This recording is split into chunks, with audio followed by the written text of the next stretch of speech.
All right, let's try this again. Second time through. What's up, guys? John Sintez here, Cutternation podcast. Had some technical difficulties, lost Casey. No big deal. We got Sam here, R.I.P. though. Yeah.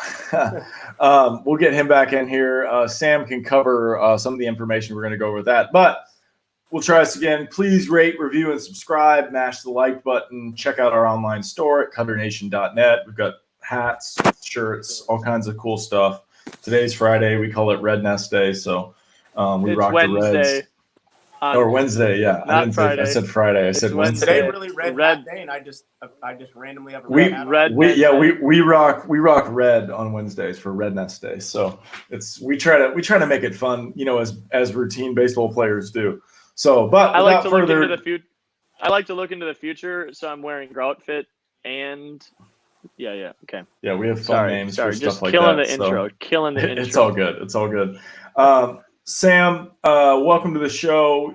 You've been on a couple times, I think, actually. But since then, I'm pretty excited. In the last 20 minutes, in fact. Yeah, exactly.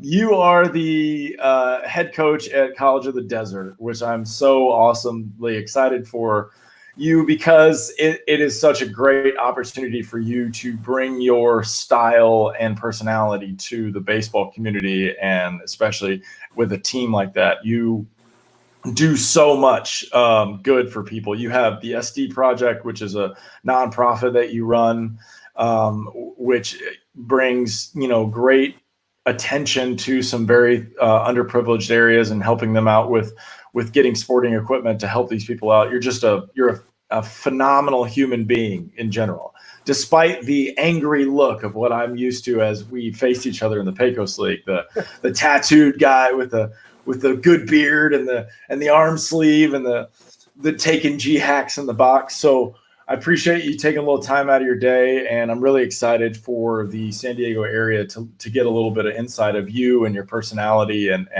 what you're trying to do over there at College of the Desert. Yeah, awesome. I appreciate it. We're kind of where we started off before, and I know I've been on before, and I know we've had some battles in the past. I miss those days for sure. Now kind of going on the other side of the field and coaching and being able to give back and pass down all the mistakes, the thousands of mistakes that I've made, and watch all these kids and try to implement that on them. And it's cool. You see a lot of, and I know you probably get this as well, is I do see a lot of myself and a lot of these young kids and where I was headed off in the wrong direction from a baseball standpoint. Now I can, pick away at what they're doing and give my insight on what I learned throughout my career and try to teach them at a young age. Whereas I feel like I started learning good baseball too late, mid-20s and things like that. And these kids are, they're still young, still it's like sponges with information and try to help them in that sense. But I'm excited to be a head coach. The responsibilities are much more. That was one thing I had to get used to rather than being an assistant. I know what I was saying before we got cut off the first time was how helpful my coaches have been in that aspect and how valuable Casey has been in that aspect where he has managed pro ball and he's managed at the college level for a long time. He started very young. I think early 20s he was managing baseball. And he is an awesome baseball guy. He's done a lot since I've met him. He's the reason I'm out here. It's really cool to be able to bring him in on what I'm doing and then ask for his advice in a lot of scenarios with our kids and on and off the field and just anything we have going on. He always has awesome information. And a lot of the good baseball people I've met out here through the Palm Springs Power and through Shadow Hills and just a couple organizations that helped me get to where I'm at this point. And I even reach back to my college coaches and things like that. He's been my coach from Cal U of PA. He's been coaching college ball for a long time. And I like to get back and reach back to him and ask for his advice on things. And but it's going good. Learning process, kind of just dove right in, at age 33. And I'm enjoying it. Recruiting very heavy right now. And trying to kind of rebuild a program. And the area is beautiful out here. I love California. And I'm definitely very excited to bring my style, like you said, my style of baseball. I think is somewhat different. You know, sometimes I describe myself as a football player playing baseball.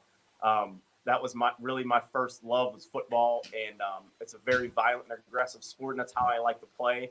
That's how I was mentally, and I think that I just carried that over into my game of baseball, which was, you know, that's kind of how those are the players I'm drawn towards. That's how I like to teach.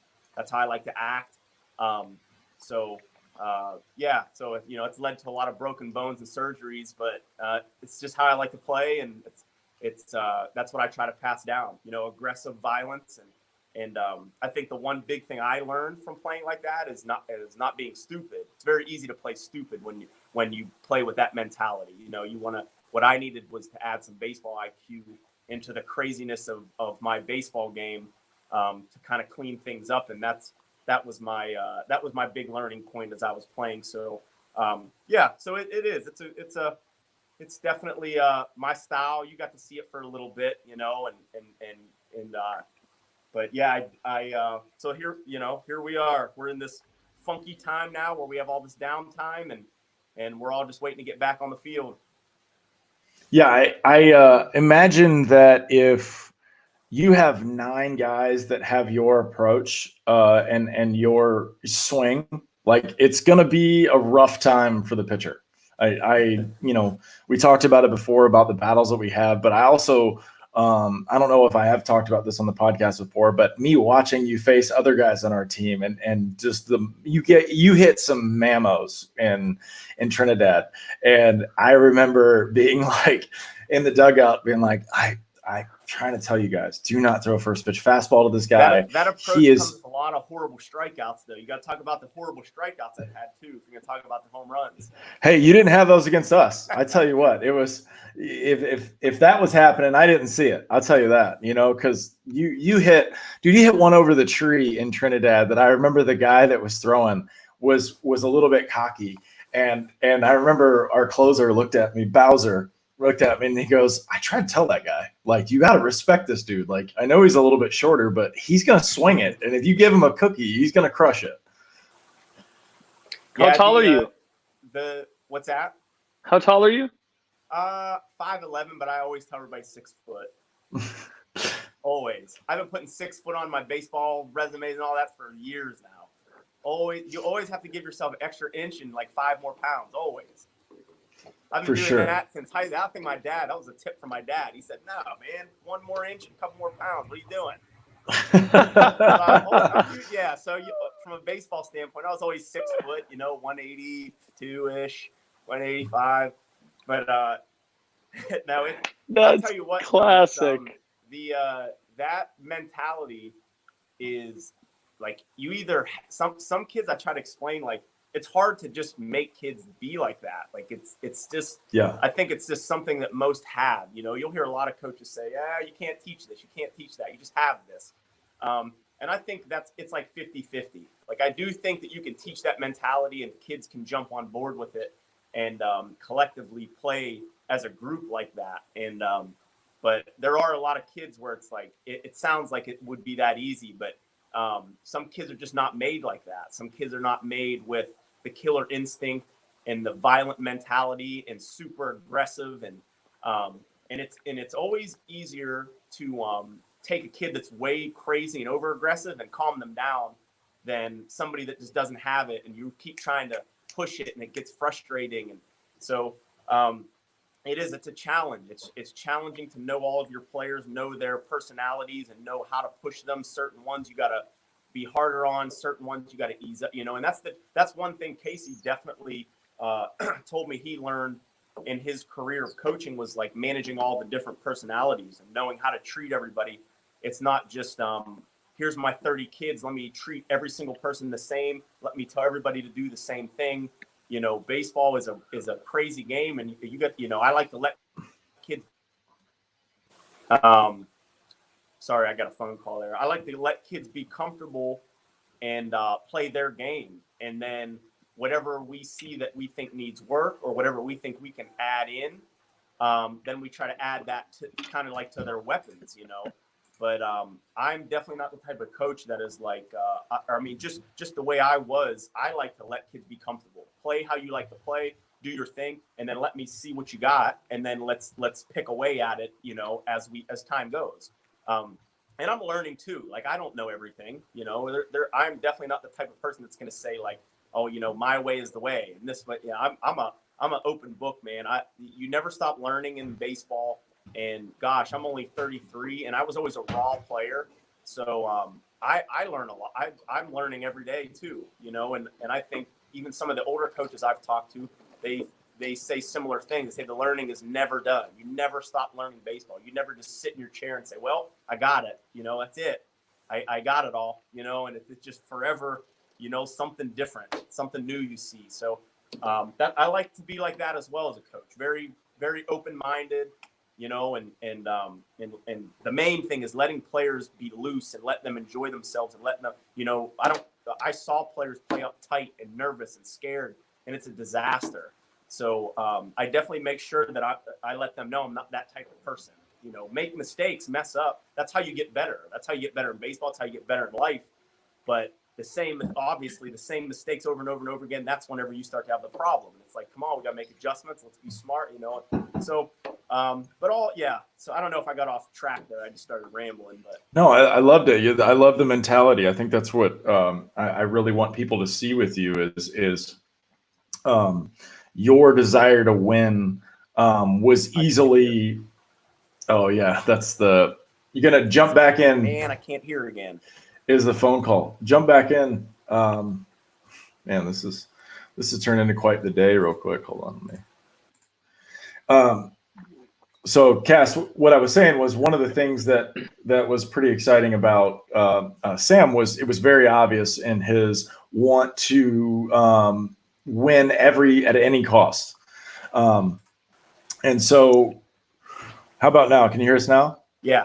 Okay, so I was just saying it was one of the things that I wanted the community to hear was it was obvious to me. You and I barely talked, maybe in BP, or you know, we were enemies kind of thing as the way I saw it, and just as a respect thing, we didn't really communicate that much with stuff. But it was obvious to me that you wanted to win. You were there serious, and you and I agree on the fact that the Pecos League. We understood what it was, but the baseball that was there was it was the most fun of baseball that I've had in a really long time of playing, despite the factors, you know. Yeah, that league, I could talk all day, just about everything like you said, especially now that we're done, and to look back, like you know how that goes. It's even though when you're playing, you're like, this is the last place I want to be. You know, but then when it gets closer to being done and you're sitting and you're not playing anymore, I would go do all that stuff for free and play and all. You know, that was such a blast, and it's crazy. Like to me, I don't know if everyone thinks like this, but like during pro baseball, I think it just comes with the territory. It was stressful. It was very stressful all the time because you're never where you want to be, and like especially being more towards the bottom half of professional baseball, you never have room to mess up, or you don't have time for a bad season, or you don't have time for a slump, and you're always trying to move up, and then when you're in that position, moving up is still not even close to where you want to be, you know, and it just seems like you get so far away. And I know it was like, I wish I could have enjoyed it more, you know. I wish I could have, now that I'm done, I wish I could have been more in the mind where it's like, you know what, I know that this is probably it, so I'm going to enjoy this year rather than like be every game do or die. And I just I could not do that. Like as a competitor, I couldn't do it. My last year in Sonoma, that was my mindset. Like they didn't know that. I wouldn't tell them that at the time, you know, but in my mindset was my elbow's destroyed. My other arm, I can't throw. I've been getting shots in my arm. I know that I'm done, but they still want me, and I'm going to go play pro baseball. I'm not going to get a job yet. So like, that was my mindset. I told my parents, I'm like, I'm going to enjoy 1 year of baseball finally. You know what I mean? Like, I know that I'm done, so I'm going to enjoy it. And I could not do it. As soon as I started doing bad, pissed off, mad, won't talk to anybody. I'm looking at the stats. I'm not at the top, pissed. Like, I couldn't do it. Like, my competitive nature would not allow me to enjoy the freaking game like one time. So I don't know if that's just me or like how do you guys feel about that? Dude, I think I understand. the box is messed up, man. Like, honestly, the more I know about everything, the only people that ever make it at the highest level know exactly who they are, or are so dumb that they can't even understand who they are. What, right? Like, they don't even know how to ask that question, right? So I don't know, or it's just like the guys that are so willing to be ignorant, you know? So I don't know, man. It's a messed up thing because so the only way that I was thinking about this is like if when you said football, the right away I'm thinking like I remember my pitching coach who played football at ASU. He was like, you can't do that because it's not the same thing. As soon as you do that, somebody punches you in the mouth when you're not looking. And so it's interesting because I don't think that that's a good way to combat that, right? So like telling that to you wouldn't be very helpful. Hey, that doesn't work. Oh, sweet, thanks. It's Yeah. like, okay, what do you do with a personality that's like driven like that, like in a great way, right? So you just have to figure out as the players, how do you like channel that, right? And how do you manipulate that to your advantage? And I think, you know, I think this is going to be a lot more common. I think this is going to be part of coaching. I think we're going to get a lot better at this.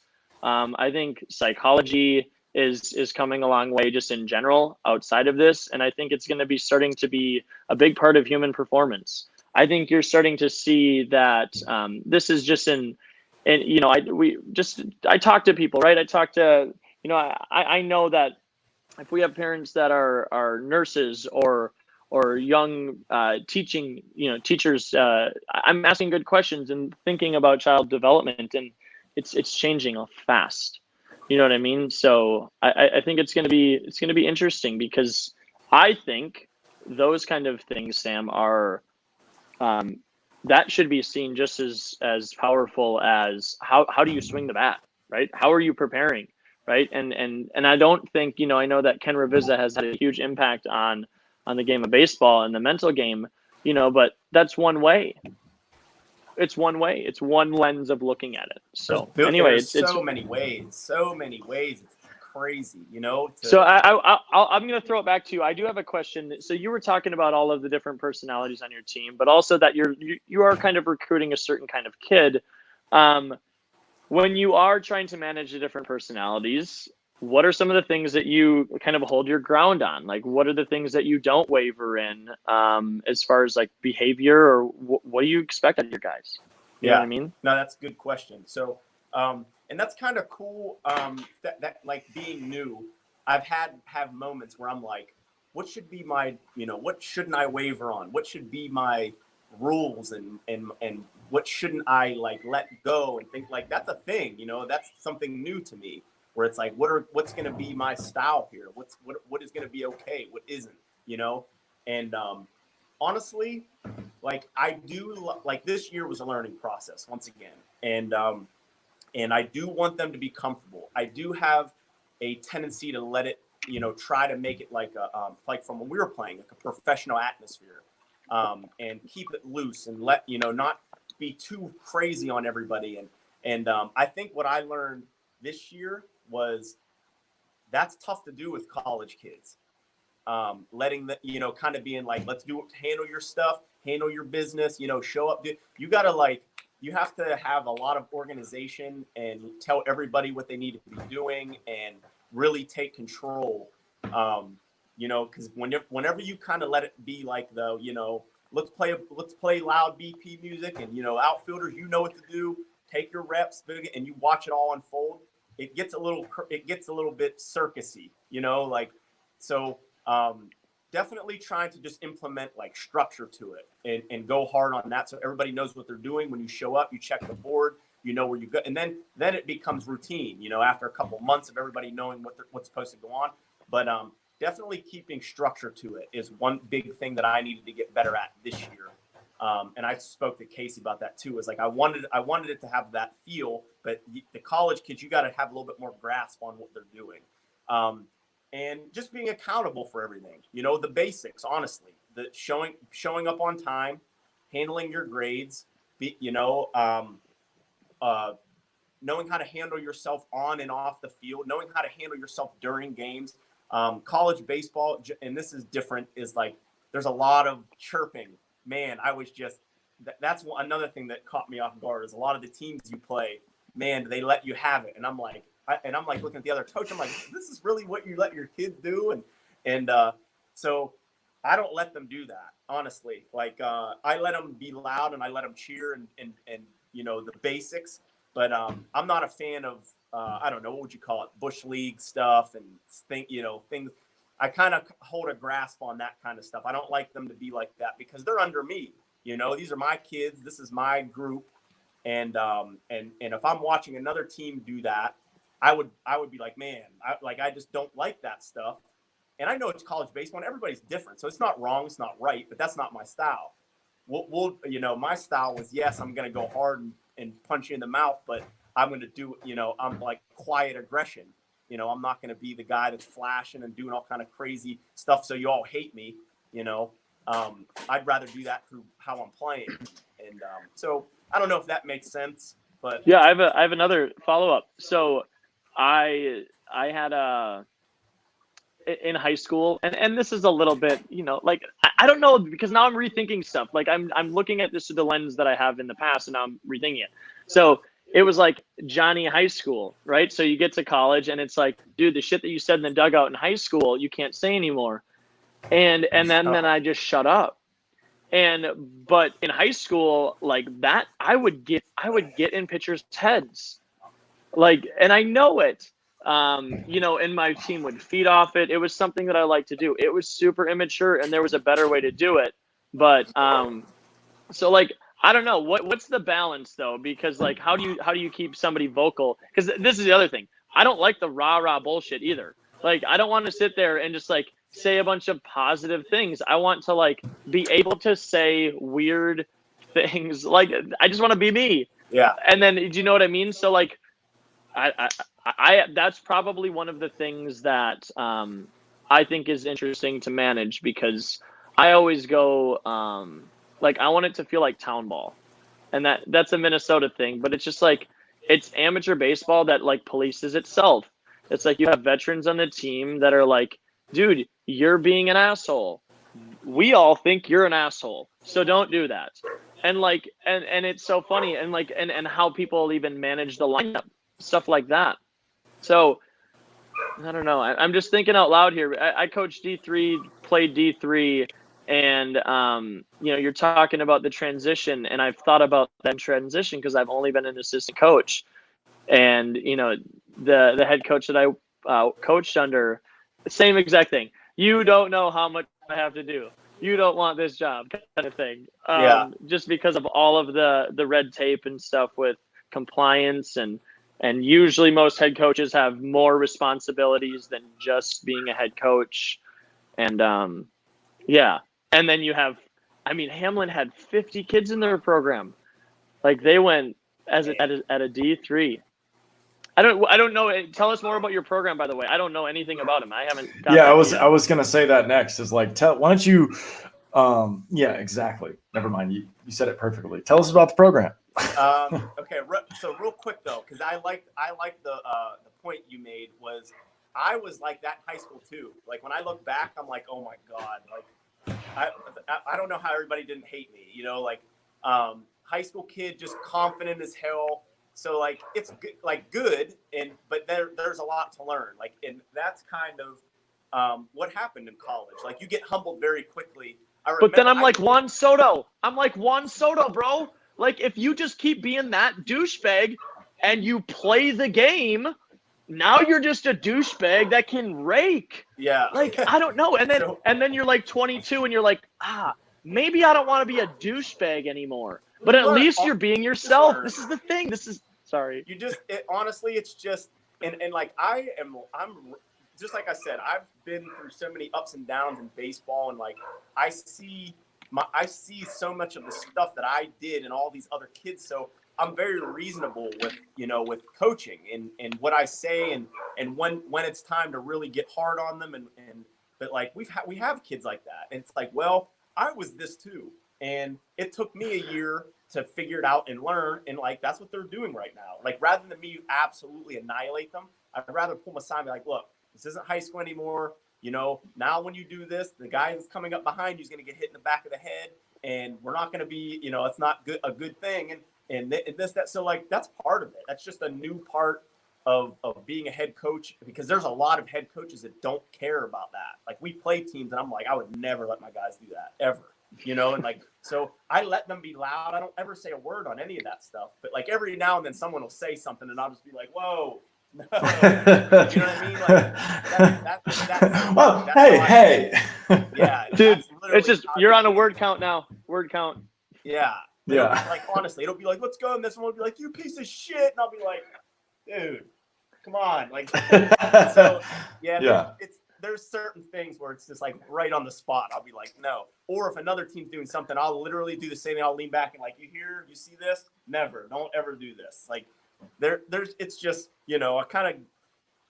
I'm figuring it out on my own as well, but that's kind of how I treat it. It's like, you guys can go nuts if you want, but it's like you don't say certain things that takes it to the next level, and I don't want that underneath my coaching, Yeah. So, but yeah, man, in high school I was just as bad. It was like I look back and I'm like, oh. So I think the biggest thing with me was speaking of junior college and in like reference to, exactly. Twos. Yeah, exactly. Yeah. In reference to, the junior college experience from high school, it was such a culture shock, but like just a general, it was so different than anything that I had ever seen in baseball practice. And I see that happens. And I'm excited that we have my pitching coach from junior college coming on the show, Doug Martin. He's the head coach at Northwest Florida State, but he's just, I don't even know what I was, to be honest with you guys. Like my high school experience was so much different because it was just not a very good environment. I was the only one that I felt like took it seriously. And then, so, everything that I went into was brand new, really. Like every aspect of 6:30 weights to, having to manage almost having no free time, and not understanding what it meant to do every day. And like you said, creating structure. And, there were things like there were twice a day you had to go to the coach's office before class and then before practice and then sign this piece of paper, and do there was all these extra little steps that you had to do that you had no idea what they were for. So, and looking back on it, the consistency is really what he just ingrained it in your head. You didn't even realize it. So. Yeah, for sure. Yeah. You should see my email, the things I get. I'm just like, I have no idea what any of these emails mean. Fill this out, go to this meeting. Like, yeah, it's just all new stuff. But honestly, now that the season is over and it's starting to come back through again, I'm like, oh, I remember this. I remember. So I could see how it will get much easier second time through. But first time through, oh my gosh, all the stuff that was getting sent to me and things that I had to do. And yeah, it was a lot. But man, between my nonprofit and coaching and doing lessons and clinics and traveling, like I can handle a lot at once. So I think that has helped. That really helped prepare me for all this, for the massive amounts of stuff that come in. And like I said, I think first time through it was a little tricky, but I think the second time through it won't be as bad. Well, it's good to see you grow, and we're happy to help, get your information and your I need to know about the personality. program. We got it. Oh yeah. That's exactly what I was going to say. Who are you? I was going to say, tell us about exactly what you guys are trying to do, mentality, everything. Yeah. Okay. So yeah, I don't even think I said hello at all or introduced myself. So I'm Sam Dimatteo. I'm the head coach now at College of the Desert, and it's in Palm Desert, California. It's the only college out here in the Coachella Valley. So it's a junior college, and I was the assistant coach the last 2 years, and I got bumped up to head coach this year. So and we're just right at the moment, just recruiting very, very heavy. I got brought in a kind of a tricky scenario. I got hired probably a month before the fall started this year. So we didn't get to recruit at all. So this year we're really trying. Whereas I think most teams are limited on what they want to recruit, especially with the virus stuff and players not leaving. I think a lot of teams are packed with players, and it makes it very tricky for seniors coming out of high school to get a starting spot. And I think that's kind of where we earn a good position, because to me, it's more so we're wide open. There was a few guys last year that showed some potential, but overall, I think it just is what it is. We're trying to bring in a lot of new faces, a lot of new talent into the program, and have guys buy into, like we were talking earlier, the way I like to play, the way I like to coach, and with Casey and Reed, my coaching staff, a very strong coaching staff. Reed, my pitching coach, played 10 years in the MLB organizations. He played for 3 different organizations. Casey right now is a scout for the Braves, and he scouts with the Frontier League, and does a lot of stuff with pro ball, and moves a lot of kids, college kids to colleges. A lot of kids are in contact with him, and he just very well connected. So from that standpoint, it just makes it seem like moving kids on to other colleges, because really that's one of the biggest things with junior colleges, like development and move on to your next level. Between our coaching and what Casey's capable of doing for these kids, it's a really good situation to be in. It's just new, and it's more of, we need to get the word out, and I think just as we coach kids and they see what we're capable of doing, I think that it will roll in the right direction quickly. So yeah, we're excited though. This is the kind of the first time me and my staff have been able to use our resources and use our baseball community and circles to try to bring kids in here. So, and it's working. I think the last month and a half, we probably had 12 kids commit. One's coming from Michigan, one's coming from Florida. I think one Colorado.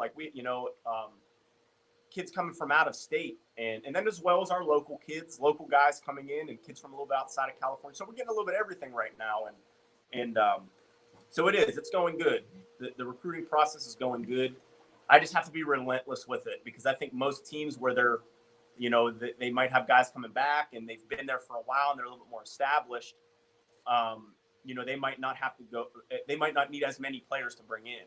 Where my mindset is a whole new team. We're trying to bring in a whole new squad. So I just feel like I can't let up on the recruiting. I need to bring in as much talent as we can to make a big turnaround quickly here. Who are you looking for?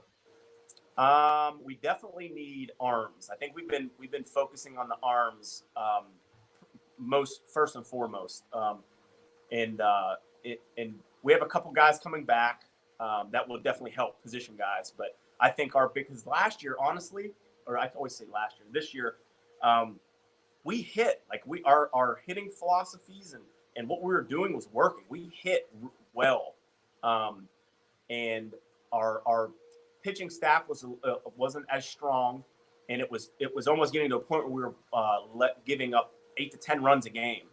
And man, is that hard to game after game. That wears on everybody. It puts too much pressure on the hitters, and then it also puts pressure on the pitchers, and it's just the domino effect. But we honestly we were a few arms away from being able to be competitive. That was where we were lacking a little bit, and then a couple young players on defense. We had a couple hiccups here and there with our defensive stuff, but I'll tell you what, they worked hard. That was one thing I can definitely give them, is we did early work every day. Kids stayed after every day. We did weight room. We did so really, even though the record wasn't there, we did what we could do. We put in our effort. Even whenever it was getting bad, we early work, stay late. Early works, so we, the effort was there. It was just, we more guys, more talent. I think we bring in some talent here, and I honestly I think we'll be able to hang more so than this place has been able to in the past couple of years. So I faced some teams that had some huge freaking nerds never give up runs ever.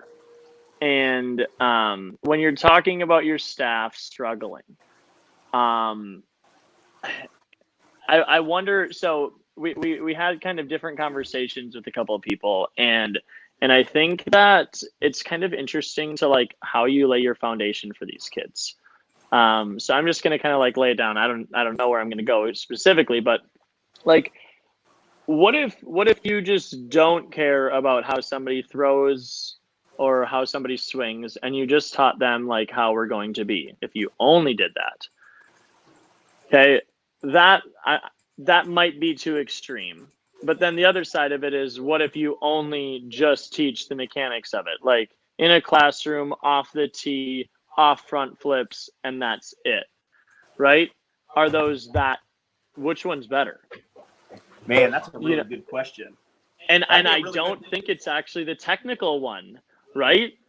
I'm much more of a, if I had to pick a side, I mean, it's just because it's how I was. So I was more of like, let me just rip this dude's head off and hit the ball as far as I can and steal every base once I get on base.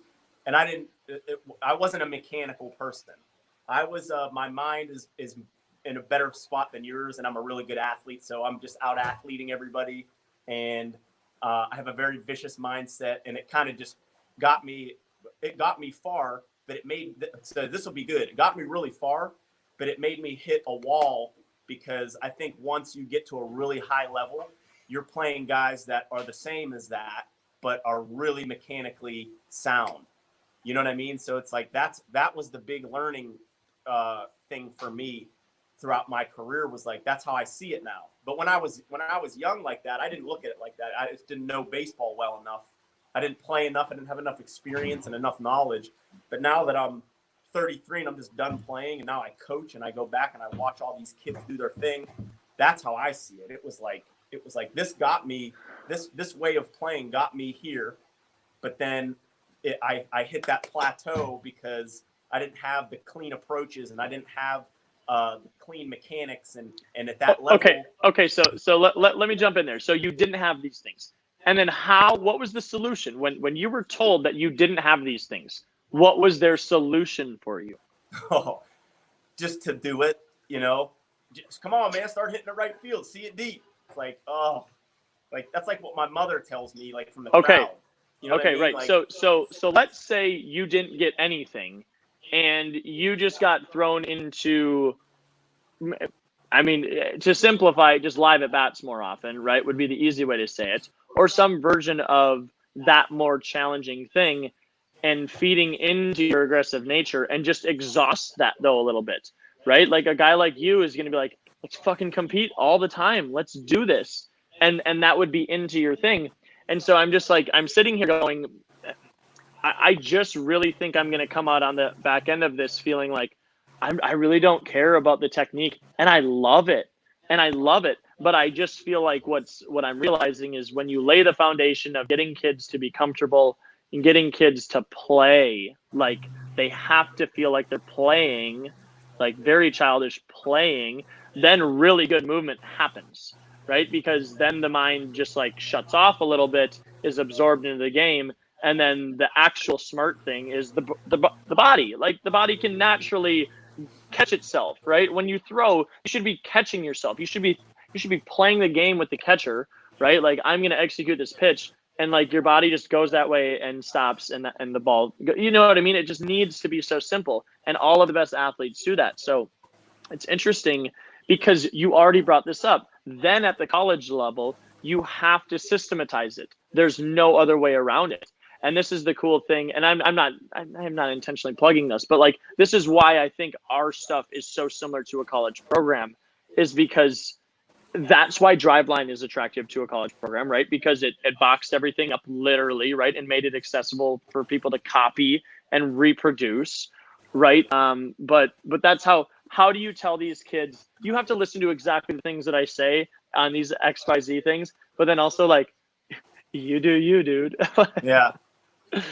So it's so much information, and like I think that's what like John was saying earlier, is it's like I just think there's so many different ways to explain things. There's so many different ways to talk about it. There's so many, and like one for me was like I got to coach with Coco Crisp last year, which was really cool because I would ask him a ton of questions, and he played with a lot of awesome players, and he also had a lot of awesome coaches. Ricky Henderson was, they would talk base stealing all the time, and I was a big base stealer, so I was like, man, tell me what, I just wanted as much information as possible.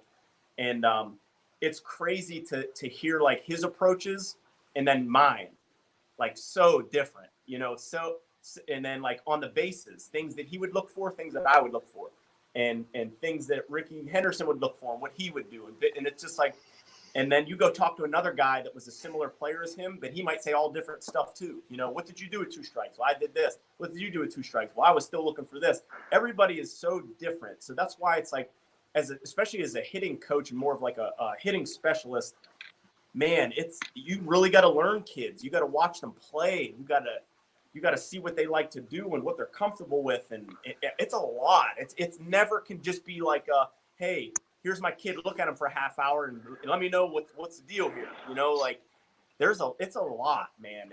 So if it's not obvious, I'm trying to like pat people on the back that are like recognizing these things and like make sure parents and kids that watch this is like, this is what it looks like when coaches are starting to like recognize these things and implement them into their coaching.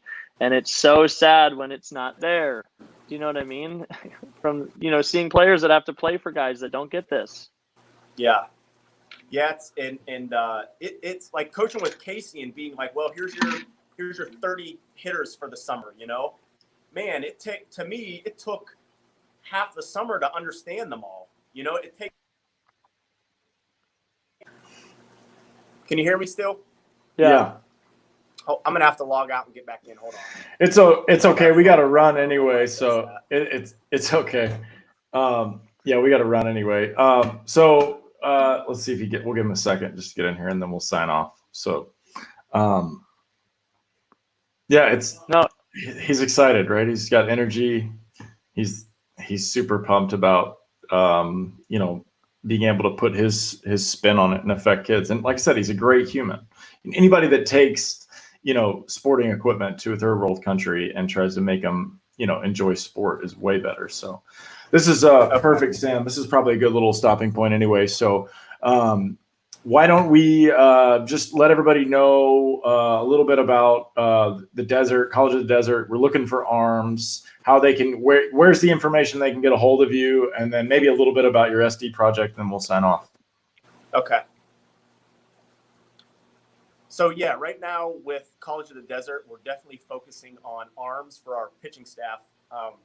For you guys coming out of high school, we're in a really good scenario for you guys to get innings right away, because we had a very few pitchers last year that we think will be effective for us this year, and we have a lot of open spots for arms this year. So we definitely to get a hold of me or to get a hold of us, you can message us on our social media, our Twitter. I think it's COD Baseball 20, our Instagram, COD Baseball, or you can message me on any of those, Sam Dimatteo. But looking for guys to fill up the zone and throw strikes. That's what we were missing last year. Had some guys that had some decent talent, but we had trouble just filling the zone up, So we're looking for guys that take it serious, that are going to work hard, weight room, on the field, off the field, looking for true baseball players that take it serious. So that is definitely a big focus for us right now for College of the Desert. Awesome. Sam, it's been great, man. I wish we didn't get so delayed. We could have done this a little bit longer, but it's all good. I'm sure we'll get Casey on here and do it again. I appreciate it, man. You're the best. We'll stay in contact. If anybody in the area is looking for a great JUCO and wants to keep playing baseball, reach out to Sam and Casey. That the thing that really attracts me to them is that they understand the entire process. They've been through it, and they understand what they're trying to do and help guys get better so they can continue their baseball experience also. So my hat's off to you guys for sure. Yeah, definitely. Thanks for having me on. Definitely. Thanks for coming on, man. Thanks again, man. All right. Appreciate it, guys. Don't forget to rate, review, and subscribe. I'll talk to you soon. We'll do this again tomorrow. All right, guys. Appreciate it.